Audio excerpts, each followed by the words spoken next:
Today's Torah reflection on Parshat Shmini is inspired by a comment made by Rabbi Avraham ben Mordechai Azulai in his book, Chesed Avraham. Rabbi Azulai was born around 1570 in Fez, Morocco, and in 1599 he moved to Palestine and settled in Hebron.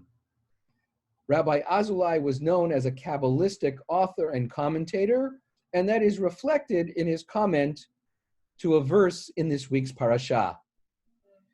In the verse, in chapter 9, it states, "The Israelites brought the things that Moses had commanded to the front of the tent of meeting, and the whole community came close and stood before the Lord." Rabbi Azulai, like others, noted what seems like an abundance of verbs, all seeming to conflict or overlap with each other. After all, once at the front of the tent of meeting, how much closer could the Israelites come?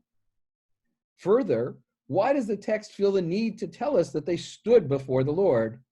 After all, in all of the detailed descriptions of the tabernacle, of the Mishkan that our ancestors had created, we know that nowhere was there any stadium seating, much less enough to accommodate the entirety of the people. Rabbi Azulai begins to answer his own question by citing the tractate of Brachot, in which our sages of blessed memory declared that whenever the term Amidah, standing, is used, it refers to tefillah, to prayer, and they use the verse, "And Pinchas stood up and prayed," as a proof text to show the connection between these two terms. He then goes on to assert that this is exactly the usage that is intended here in our Torah portion.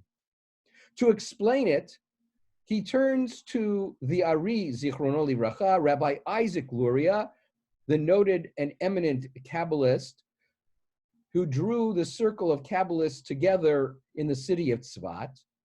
Rabbi Luria taught that each person is required to accept upon themselves the commandment to love one's neighbor as a prelude to the act of prayer.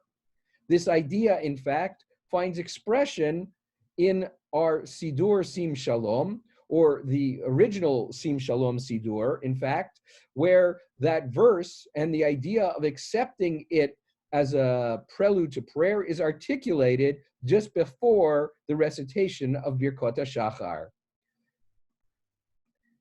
And so Rabbi Azulai, in citing these two passages, wants us to understand what it means when the text said that the whole community came close and stood before God. The whole community, he would tell us, drew close. Not that they drew closer physically to the tabernacle, to the Mishkan, but rather that they drew closer to each other's souls, that they grew closer to each other as individuals and as a community. And only then did they rise before God in prayer and in worship.